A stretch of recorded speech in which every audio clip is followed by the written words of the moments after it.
Several key Trump allies in several key positions are leaving the White House, including Press Secretary Caroline Leavitt and Congressional Liaison James Braid. And while Politico notes that the timing of these departures is not exactly unusual, that they inject a dose of uncertainty at an already tenuous time when the president is facing a slew of challenges, both foreign and domestic. Joining us, Sam Stein, Mona Charen, Molly Jong-Fast back with us. Mona, are you surprised at any departures in this White House, especially as Donald Trump has kept his circle so tight, so insular?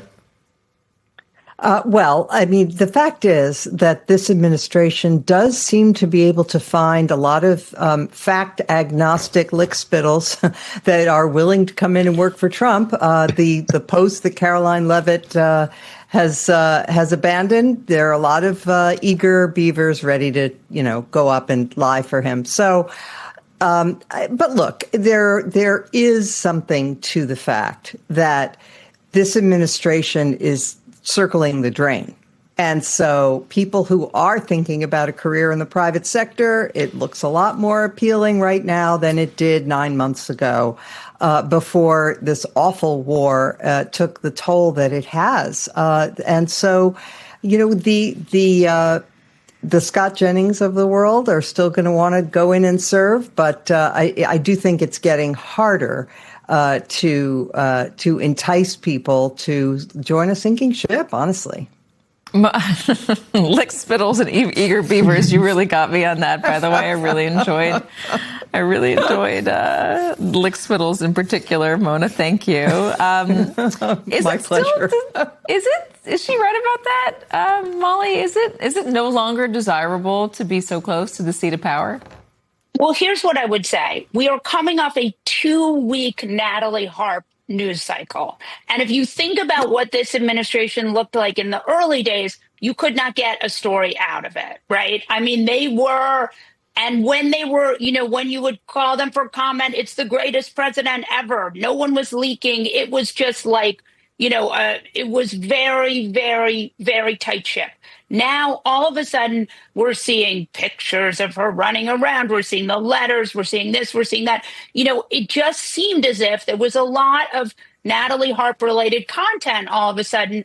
And so I do have to wonder, that reminds me, I'm old enough to remember, as we all on this panel are, 2016, in which it really was very leaky even from the start. And stories like this, remember Scott Pruitt's tactical pants?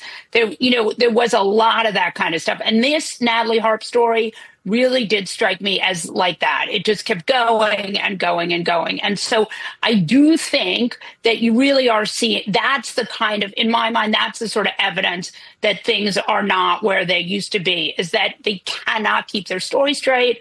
They're all over the place, and they are overreacting to things and making them worse. Yeah, I mean, the reaction to the Natalie Harp thing made it a much bigger story than it would have been otherwise. Let's just look at the challenges that are facing anybody in this White House right now. The challenges, by the way, that would very publicly face the next Caroline Leavitt in particular. Possibility of a Democratic-controlled Congress having to react to that daily. Potential of corruption probes, all of the subpoenas that are going to come out of a Democratic Congress. The war in Iran, which is ongoing. Yes, they're doing an economic D-Day, but what happens after the midterms? How do you explain Donald Trump's whiplash decision-making there? An open Republican presidential primary. What's it going to be like working with J.D. Vance and Marco Rubio behind the scenes? Are you going to be able to keep your lips tight on that? Or are you going to have a lot of pressure from reporters and the like to get a little bit more detail about their relationship? Economic anxiety, obviously, Donald Trump's underwater approvals. Does it look like,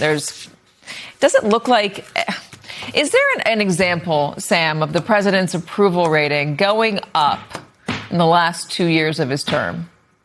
Yeah, Bill Clinton. During Monica Lewinsky, easy one. But that was unique, right? George Bush's flatlined. Obama's went up.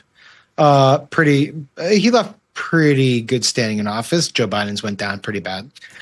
So it's a mixed bag. Donald Trump's the first time went down pretty badly. Yeah, Donald Trump didn't leave on a great note. I think that's pretty fair to say. And in this case, I think of all the challenges you listed, I think honestly, the lame duck status is kind of paramount, because at that point you're just sort of a caretaker. Obviously, there's things to do, and you want to make sure things don't get screwed up even worse than they are. But you're not building towards something bigger. You're trying to put legacy items on the board. And for Trump, the legacy items are going to be things like making sure your ballroom's finished and the arc and all that stuff. And it's like, okay, if your passion is interior design and reconstruction and things like that, then yeah, this is a really attractive administration to go to. You might like really be into that type of thing, and you might like selling gold ornaments.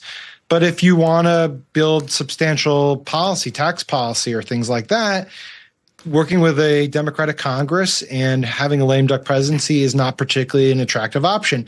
And then on top of that, if you want to cash out and be in the private sector, you better get going now, because the premium for having Trump connections, which is what K Street really wants, is not. It has a limited time frame on it. So, look, I can't conjure up the great adjectives and metaphors that the great Mona Charen can, but it is exactly as she describes. It's not a particularly fine time to be in the inns.